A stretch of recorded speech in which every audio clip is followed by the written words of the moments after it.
Salam saudara, kita berjumpa lagi dalam Best Talk. Kali ini kita membahas tentang narkoba dan bahayanya serta dampak-dampaknya. Ya, dengan narasumber, saya sendiri Pendeta Fengki Mokar, saya Master Teologi. Di samping saya Pendeta Samuel, juga Master Teologi. Di sana juga Pendeta Daud Darmadi, Doktor Teologi, dan juga narasumber satu yang memang pernah mengalami dulunya, tapi sekarang dia seorang pendeta. Nah, Pendeta Henry Ang, Master Teologi. Nah, saat inilah kita akan berbicara mengenai dampaknya yang sekarang saudara mungkin tahu.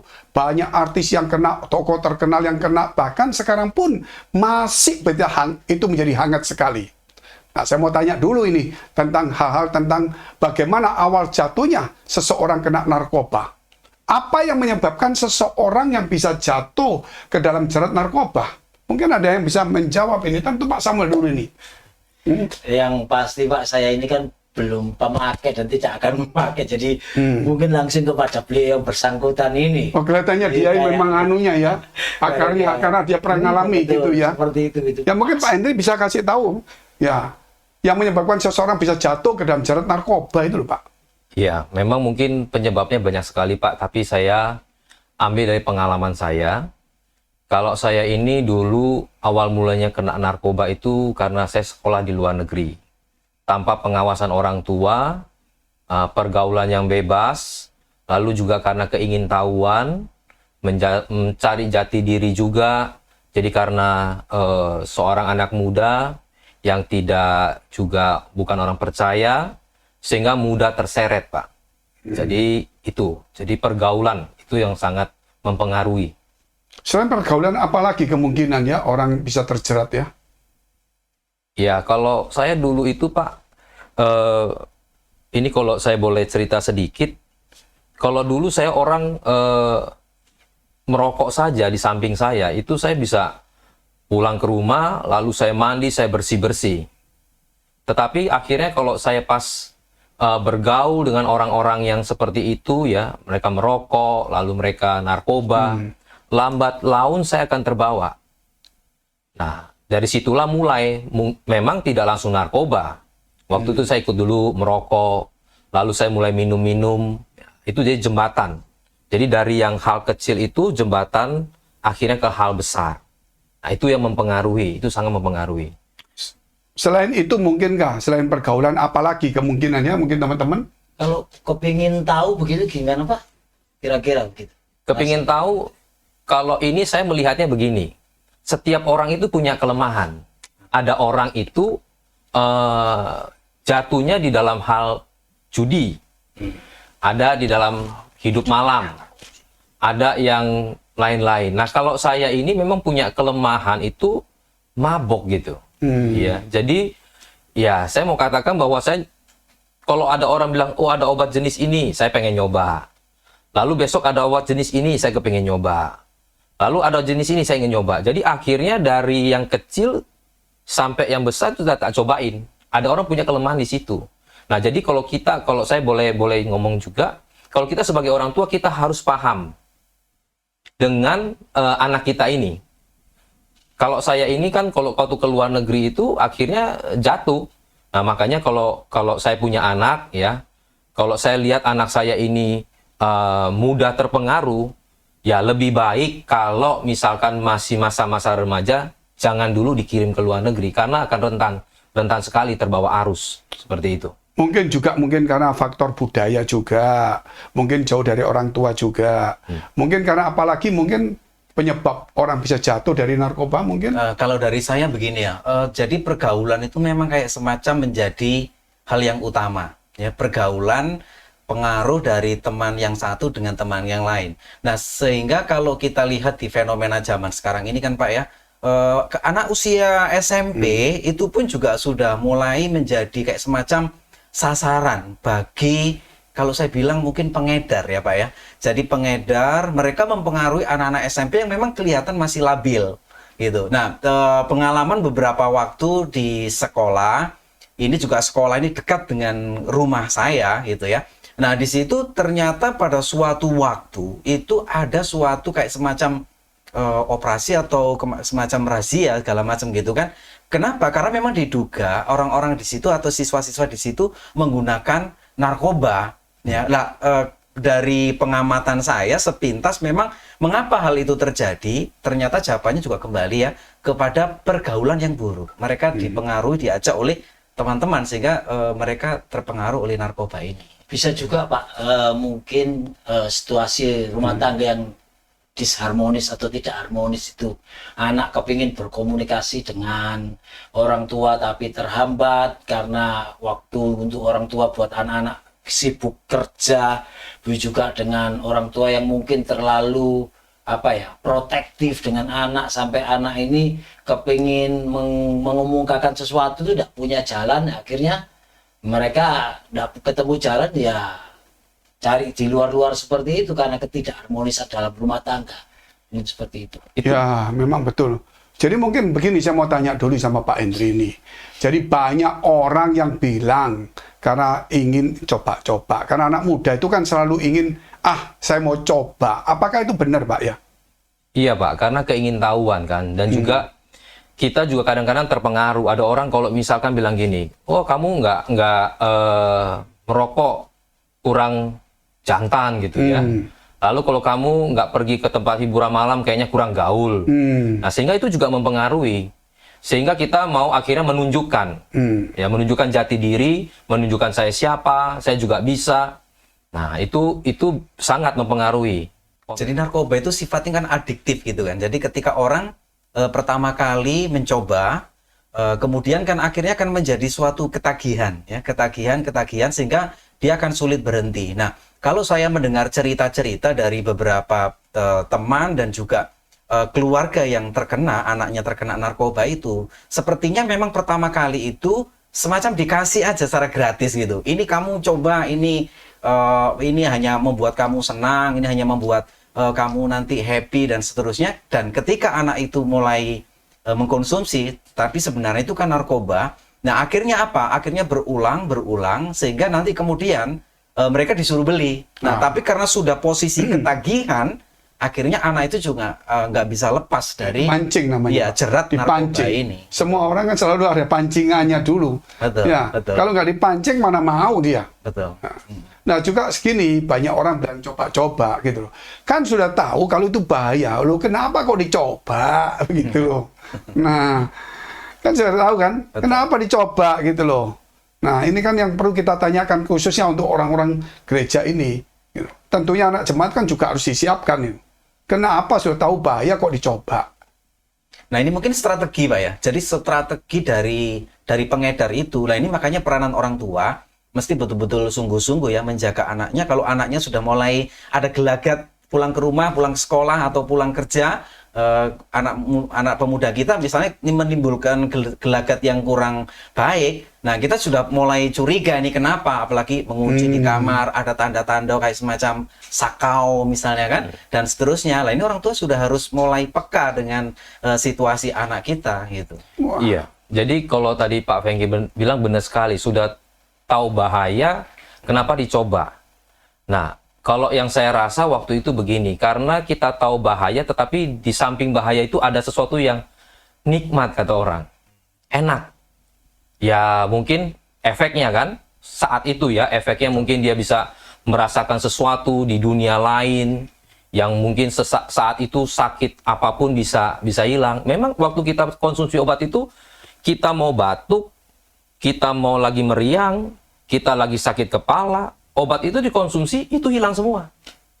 Ya memang itu kan dipakai juga untuk orang yang sakit kanker, Betul, mati itu. Betul. Supaya rasa sakitnya itu hilang. Tapi ini dosisnya ya over, dibuat tinggi sekali gitu. Nah itu. Tapi ya. ini kan orang biasa saja, flu biasa, sakit biasa. Ngapain? Mungkin itu kan larinya ke halusinasi. Nah, kalau halusinasi ini kan agak kebanyakan juga orang kan mungkin merasa ya hidupnya susah, tadi diomongkan oleh Pak Sam ini keluarga yang kurang harmonis, pergaulan, mungkin masalah-masalah lain, ingin coba-coba, ingin menunjukkan jati diri, mungkin seperti itu. Makanya sudah tahu masih mau coba. Nah ini apa kurang lebih kalau menurut kita sebagai tokoh-tokoh gereja, mungkin juga mungkin sebagai pernah yang kena jadi apa namanya itu kena bahayanya narkoba. Bagaimana cara ngomong sama orang-orang yang jangan coba gitu, tetap dicoba kan? You know? Ya, anak-anak kadang-kadang juga itu kayak semacam pelarian. Mungkin betul ya Pak Hendriang ya. Jadi pelarian dari suatu kondisi di rumah yang buruk, dari persoalan pribadi. Jadi mereka menggunakan narkoba untuk dianggap bahwa narkoba itu bisa menyelesaikan masalahnya. Karena memang pada waktu sesaat itu, mungkin pada waktu obat itu lagi bekerja, itu mungkin mereka betul merasakan kenikmatan sehingga sesaat kemudian dia merasa kayak bebas dari masalahnya. Makanya kadang-kadang kita juga mesti ingat ya kepada ada nasihat firman Tuhan yang berkata bahwa kita harus penuh dengan Roh Kudus. Jangan kita mabuk oleh anggur, tapi kita harus penuh dengan Roh Kudus. Nah, Roh Kudus itulah yang sebenarnya bisa memberikan kita sukacita yang abadi. Ya, sukacita yang kuat gitu. Tapi kan anggur ini atau narkoba ini oleh seseorang yang tidak kenal Tuhan atau yang jauh dari Tuhan dijadikan kayak semacam pengganti. Seperti itu. Menurut Pak Hendrian gimana itu Pak Fengki ya? Ada orang, ya kan ada masalah, sebenarnya kan harus lari sama Tuhan supaya Roh Kudus bekerja di dalam hati dan hidupnya. Tapi kemudian dia lari kepada narkoba untuk merasa hilang dari masalah. Ya itulah perlunya namanya didikan ya.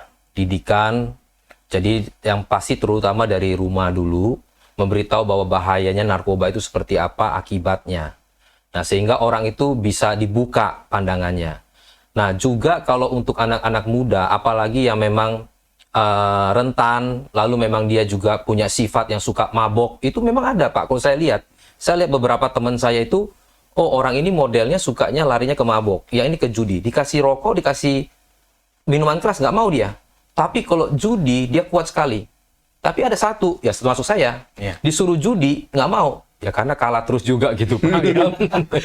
Kalau menang semua main semua ini ya dok, saya ikut main semua katanya. Akhirnya, tapi kalau untuk mabok dia ini, tapi ada yang judi nggak mau, mabok nggak mau. Nah hal yang lain dia kenceng di situ. Ada yang begitu Pak. Nah kalau kita sudah memahami, oh orang ini karakternya seperti ini, ya kurangnya kelemahannya di sana. Nah kita harus memberitahu dia akibatnya apa. Nah yang paling efektif menurut saya itu harus diceritakan dari orang yang pernah mengalami, sehingga dia akan bersaksi, dia pernah mengalami ini, akibatnya seperti ini. Tapi kalau kita hanya bercerita tentang ini tidak baik, ini jahat, mungkin hanya dibuka pandangannya. Tetapi waktu dia sudah mulai bergaul lagi dengan orang, lalu di sini sudah bermain, lalu di sini sudah mulai ngajak, ya akan lupa semua itu Pak. Makanya pentingnya juga pergaulan, itu juga penting. Ya pergaulan yang baik itu penting sekali. Makanya peran orang tua juga saya pikir harus proaktif juga lah Pak. Betul. Dengan keluarga dan lingkungan sekitarnya ini. Dan jangan juga cuma karena gengsi begitu kepingin dilihat orang kanan kiri, dia mampu untuk membiayai pendidikan anak, dia tidak pernah melihat bahwa anaknya ini sesungguhnya sudah siap tidak dikirim ke luar negeri atau lain sebagainya. Mungkin itu juga harus jadi perhitungan dan pikiran orang tua ketika memutuskan anaknya kapan harus dia lepas dan kapan masih harus tetap diawasi dengan dekat. Itu mungkin itu peran orang tua. Tapi gini ya, saya melihat ya, kebanyakan kalau kita lihat sekarang ini bukan kepada anak muda saja, mungkin juga bisa jadi kepada orang-orang terkenal yang punya duit, artis, ya termasuk ya itulah aktor atau pemain bintang-bintang film. Buktinya kita lihat sekarang ada orang kaya terkenal, ya tidak kurang sesuatu apapun juga, sudah rumah tangga sebagai seorang yang CEO atau mungkin dia direktur perusahaan besar, ya tidak kekurangan apapun, dia tetap begitu. Apa nggak malu sama anaknya? Nah, gitu loh. Apa nggak malu? Ini bukan anak muda lagi, tapi ini sudah menyangkut orang yang terkenal, you know. Ya orang yang punya duit, yang punya emapan, keluarganya tidak broken home, gitu. Dan dia sendiri suami istri baik, anaknya baik. Tapi justru suami istri ini yang jadi narkoba gitu loh. Apa yang menarik bagi dia kok sampai laku seperti ini, melakukan ini gitu. Ya, kalau tadi saya kembali Pak, kenikmatan itu. Ya, tapi ini kenikmatan yang jelas memang salah. Yang awalnya nikmat tetapi berujung maut itu. Nah, tetapi itulah yang dikejar mereka Pak. Kalau dari yang saya alami itulah yang dikejar. Nah, ini pentingnya memang seorang pemimpin itu, ya kalau di dalam rumah tangga itu laki-lakinya. Ya, sebagai ayahnya, sebagai suaminya. Kalau dia suami ini atau ayah ini sudah kena dari narkoba tersebut, ini memungkinkan, sangat memungkinkan mempengaruhi istri dan orang sekitarnya. Karena kekuatannya di sini. Tapi kalau istrinya yang kena seumpama, dia yang terjerat, nah suami masih bisa menangkal karena kekuatan tetap ada di suami. Nah kalau suami sudah kena, dia bisa malah mengajak istrinya kalau dia masih belum sadar bahwa ini salah. Ya, saya pikir juga ada unsur kayak semacam kekosongan di dalam batin ya. Kekosongan dalam jiwa, kekosongan di dalam diri yang tidak bisa diisi oleh kekayaan, yang nggak bisa diisi oleh apa yang dia punya yang ada di sekitarnya. Dan kita tahu sebagai hamba Tuhan, ya kita tahu ya kekosongan seperti itu mesti diisi dengan firman, dengan Roh Kudus, ya kan, dengan kehidupan kita yang intim dengan Tuhan. Tapi kalau orang yang kemudian tidak memiliki iman yang kuat, dia ketika ada kekosongan dalam jiwanya, dia berpikir bahwa kekosongan di dalam jiwanya itu bisa diisi oleh sesuatu yang lain, kenikmatan yang lain, ya kan, sukacita yang lain. Yaitu mungkin ditemukan jawabannya di dalam narkoba. Padahal akibatnya sangat berbahaya. Saya pikir bahayanya narkoba ini bukan hanya dari sisi kesehatan kita yang kemudian hancur ya, organ-organ tubuh kita pasti juga akan mengalami gangguan di organ dalam kita ya, semuanya akan mengalami gangguan. Tapi kita juga mesti ingat bahaya yang lain.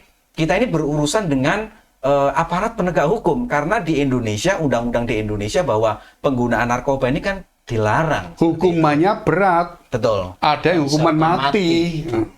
Dan nama rusak.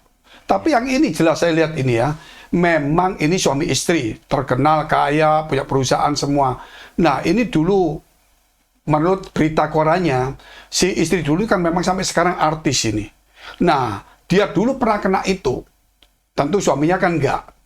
Akhirnya sekarang pun dia kena, suaminya kena. Berarti ini kan bisa jadi istrinya bukan sengaja. Tanpa sengaja mungkin nyeret juga suaminya.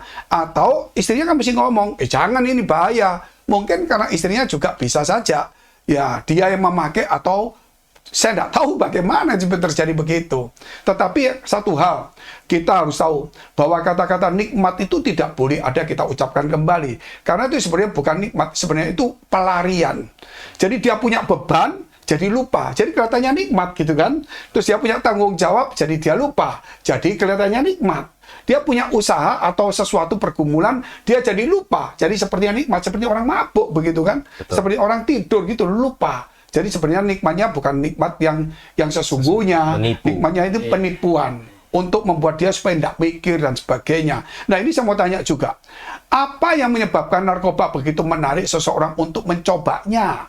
Gitu loh. Ya, tadi dikatakan ada ditawari gratis dulu, mungkin pergaulan ya. Tetapi ada sesuatu yang menarik seseorang untuk mencobanya itu apa? Karena saya pernah jumpai begini, teman-teman anak-anak muda gini ya, yang sudah bagus gak ada apa-apa, tiba-tiba ingin coba. Terus dari mana keinginan itu? Gitu.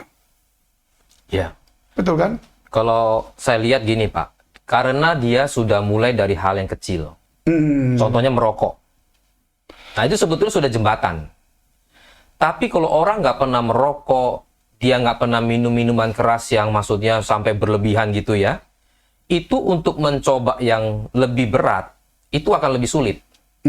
Tapi kalau dia sudah pernah melakukan hal-hal yang kecil itu sangat memungkinkan, kan itu sudah jembatan nih.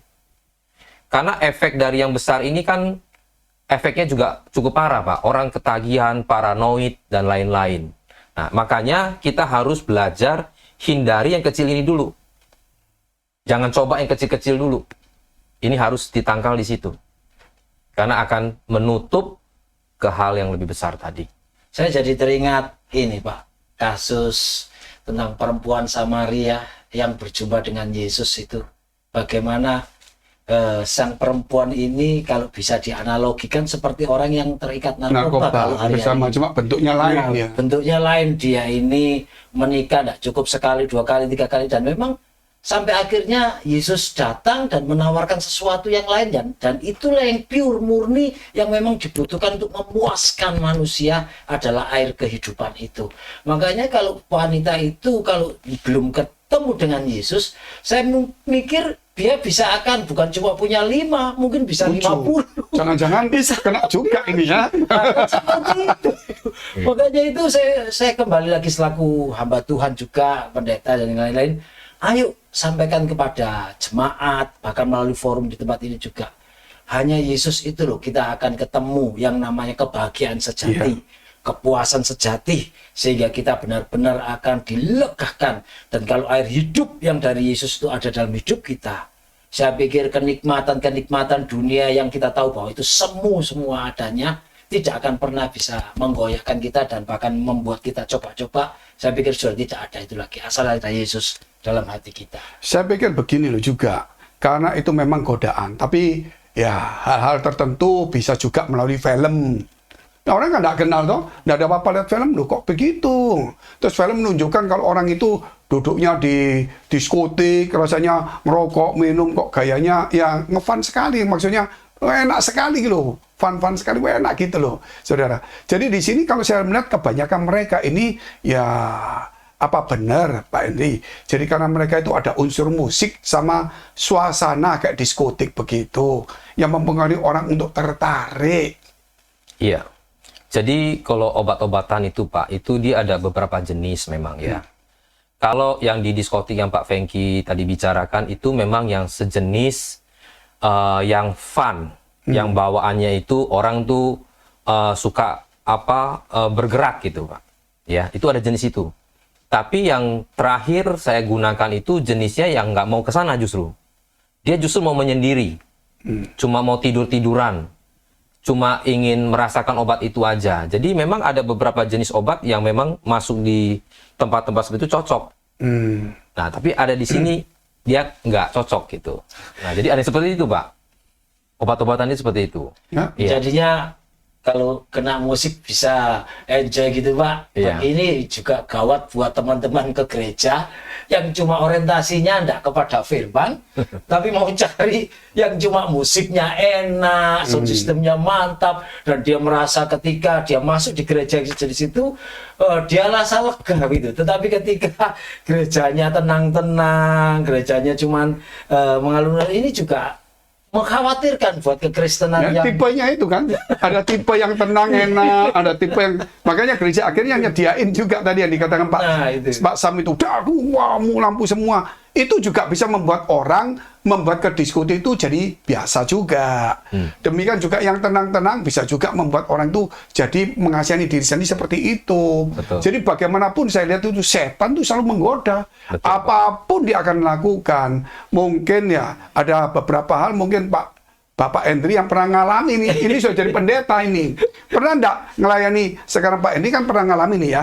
Pernah enggak sekarang menjumpai orang yang kena narkoba terus Pak Henry layani, pernah enggak? Ya, pernah Pak. Jadi baik itu orang tua atau saudaranya ya dari jemaat, karena dia tahu background saya pemakai narkoba dan sudah sembuh, dia tanya, bagaimana solusinya, bagaimana caranya? Saya cuma ngomong begini, anak itu sudah tahu nggak ini salah? Itu dulu. Kedua, apakah anak itu mau berubah tapi nggak mampu? Itu bisa ditolong, karena saya pernah mengalami. Waktu saya masih enjoy di sana, saya masih merasa itu nggak salah, masih merasa ini uang saya, tubuh saya, jangan ngatur saya. Itu Bapak Ibu, teman-teman kalau mau robah, itu nggak bisa. Karena dia masih enjoy di sana. Tapi pada posisi terakhir saya waktu itu, saya pengen berubah. Tapi sudah terikat, nggak mampu keluar. Nah, di sini bisa ditolong.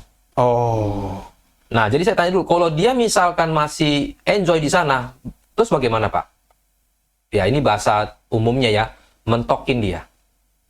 Jangan kasih uang lagi. Kalau dikasih uang, uangnya pasti tetap habis. Lalu kita kunci pergaulannya, dimentokin, sampai di akhir sudah nggak bisa mendapatkan obat tersebut, akhirnya dia sudah tidak fokus lagi ke sana, lalu dia mau mulai berubah, di situ baru kita bisa tolong dia. Atau cara kedua, kita cara paksa. Kita seret dia, masukkan ke panti rehabilitasi. Nah, tapi waktu itu saya posisi tidak masuk rehabilitasi. Itulah karena kemurahan Tuhan, Pak. Nah, tadi ada singgung bahwa itu adalah kuasa setan, itu benar sekali. Kenapa? Dokter itu bisa menyembuhkan yang namanya kita sakit badan akibat. Ya, kan akibatnya ngilu, lalu kita air dari hidungnya keluar terus, kita merinding terus, pokoknya luar biasa sakitnya, itu dokter bisa kasih obat untuk mengalihkan itu. tapi sugesti pikiran Pikiran itu ya. yang terus ingin selalu menggunakan itu selalu ada. Sampai kita sembuh pun, pikiran itu tetap ada. Setan itu akan bekerja. Waktu kita lagi ribut sama orang tua, sudahlah pakai sedikit-sedikit, nanti kamu juga beres urusannya. Lagi ada masalah dalam pekerjaan, pakai dah sedikit-sedikit, nanti juga lupa urusannya. Nah, itu yang nggak bisa hilang, Pak. Jadi, waktu itu saya sudah terpuruk, sudah hancur, sudah nggak tahu mau kemana. Lalu saya dibawa oleh saudara saya ke beberapa tempat persekutuan Kristen. Di situ saya mulai kenal Tuhan. Saya mulai dengar orang bersaksi bahwa dia disembuhkan dari narkoba. Saya berpikir luar biasa sekali Tuhan. Karena saya sudah dibawa orang tua saya ke beberapa tempat, ya, orang pintar, lalu ke beberapa tempat ibadah, ya pasti bukan Kristen gitu ya, di beberapa tempat ibadah. Itu dia sudah keluarkan ilmunya lah, kalau kita bisa bilang ilmunya, tekniknya. Sudah pakai ini, semua dikasih minum, dikasih makan, disuruh begini dan begitu. Nggak bisa. Sampai satu ketika, ini saya singkat saja, sampai satu ketika, itu saya setel lagu rohani. Lalu saya berkata di dalam hati saya, kalau memang Tuhannya orang Kristen itu hidup, tunjukkan. Saya sudah nggak tidur, saya sudah nggak mampu, saya mau sembuh Tuhan. Kalau memang Tuhan orang Kristen itu hidup, Tuhan tunjukkan. Lalu di dalam hati kecil saya mengatakan suruh berdoa. Tapi saya nggak bisa berdoa. Nyebut nama Yesus saja, itu sungkan. Makanya kalau sekarang kita tahu pelajaran mengatakan untuk mengakui Yesus sebagai Tuhan, itu kalau bukan dorongan Roh Kudus, itu benar. Karena saya mau berdoa, manggil nama Yesus saja sungkan. Akhirnya saya pakai lagu itu, dia yang berkata-kata. Ya, waktu itu ada satu lagu yang cukup menyentuh hati saya. Semua saya ikuti lagu itu dari awal sampai akhir. Setelah itu, disitulah ada yang namanya jamahan Roh Kudus. Saya seperti, kalau saya ya pribadi itu, seperti kena aliran listrik itu dari kepala sampai ujung kaki. Tanpa tumpang tangan pendeta waktu itu. Tanpa tumpang tangan pendeta, lalu ada sengatan listrik, saya jatuh. Jatuh, keesokan paginya saya bangun, saya megang wajah saya sudah kering-kering semua, artinya semalam itu saya nangis. Ini luar biasanya. Kalau seorang pecandu itu selalu memikirkan bagaimana meracik obat itu, bagaimana mengambil suntikan itu, bagaimana kita memasukkan ke dalam nadi kita, itu kita pikir aja sudah nikmat. Bahkan saudara, kadang-kadang kita ambil obat yang warnanya sama putih, misalkan obat tertentu yang warna putih ya, padahal itu bukan narkotik, kita gerus saja, itu sudah terasa enak. Megangin bubuknya, lalu kita mulai bakar, kita mulai campur air, lalu ya kita gunakan, itu pun sudah terbayang-bayang. Pikirannya udah diserang. Tapi waktu pagi itu, waktu saya berpikir, itu saya mau muntah, jijik, kotor sekali. Berpikir saya ini orang paling dosa, itu barang haram sekali. Nah, mulai detik itu, saya tinggalkan narkoba. Ya, saya tahu itu ada rohnya, ada setannya. Dokter manusia tidak bisa mengambil itu. Termasuk tempat-tempat yang tadi sudah diantar ke orang pintar semuanya, itu semua manusia. Tetapi Tuhan Yesus tolong saya, diangkat roh keterikatan itu, mulai saat itu saya benci narkoba. Seperti itu. Ini waktunya tinggal sedikit, mungkin ada bapak-bapak bisa menambahi secara rohani, contoh-contoh ya, bagaimana Petrus ini juga kan dirasuk setan pikirannya ketika berhadapan dengan Yesus. Itu apa kata-katanya? Nyalah iblis. Karena apa? Karena Petrus apa? Karena Petrus ingin menghalangi ketika Yesus berkata, kiranya aku akan disalibkan menderita 3 hari. Petrus masih berkata positif loh. Kiranya itu jangan terjadi. Tapi Yesus berkata, nyala iblis. Nah, berarti dia bermain di pikiran ini. Betul kan? Secara rohani. Jadi badannya bukan soal enak. Pikirannya yang dirasuk. Jadi kalau nggak sadar, akhirnya menurut Pak ini tadi, akhirnya dia merasa jijik, muak. Jadi dia mulai sembuh. Ada lagi mungkin secara rohani Pak? Dari saya, jadi narkoba itu melihat dari dan mendengar apa yang diceritakan Pak Henry Angga. Jadi kesimpulan saya begini, narkoba itu adalah salah satu bentuk tipu daya iblis yang bisa diserangkan, ya, dipanahkan kepada setiap orang yang mungkin tidak waspada dan tidak berjaga-jaga. Apalagi kalau hari ini kita dalam persoalan, kita dalam kekosongan jiwa, kita dalam kesulitan, Ya, ketika kemudian ada teman, ada relasi, ada siapapun menawarkan sesuatu yang berhubungan dengan narkoba, saya pikir jangan disentuh.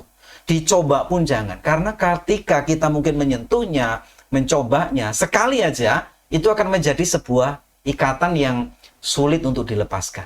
1 menit lagi. Siapa yang bisa menambah kata-kata ini? Saya pikir juga ketika kita akan menangani sang pasien ini, Pak ya, yang korban narkoba ini, paling tidak ayo kita tampil juga seperti Kristus yang bukan cuma menghakimi perempuan itu, tapi juga tidak menyetujui, tapi menata lagi. Dari mulai pola pikirnya, mulai dari untung ruginya. Kalau kamu mencari air ini, kamu akan cari terus. Sementara kalau kamu dapat air hidup, nah, sehingga dengan cara ditata lagi pola pikirnya, dikenakan lagi hatinya, dan kita tampil tidak lagi sebagai hakim atau sebagai orang yang menyalah-nyalakan dia, bisalah untuk menyelamatkan pasien-pasien seperti itu. Benar, Pak. Jadi kalau kita melihat orang yang kena dari narkoba ini, kita jangan melihat dia sebagai tersangka, tapi jadikan dia korban. Sehingga kita bisa melayani, kita bisa mengasihi dia. Tapi kalau kita melihat dia sebagai tersangka, kita akan melihat, kita akan menuduh dia, menghakimi. Tapi kalau kita korban, kita akan melayani. Kita tahu dia adalah korban dari penipu itu, yaitu iblis itu sendiri. Inilah saudara-saudara, waktunya sayang sekali habis ya.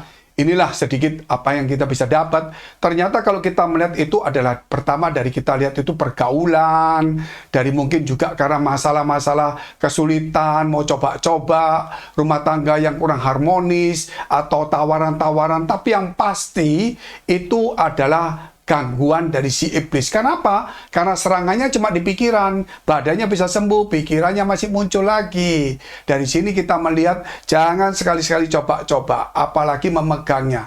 Apapun yang tadi dikatakan, kembali ke teman-teman, kita mendapatkan apa saja tidak akan pernah puas. Kita mau punya rumah 10 tidak puas. Kita mau punya mobil 10 tidak puas. Apalagi dengan narkoba kita tidak puas. Yang bisa memuaskan kita adalah Yesus Kristus. Mari saudara, inilah kita akan berjumpa lagi pada episode tentang bahayanya narkoba episode kedua. Sampai jumpa. Tuhan Yesus memberkati.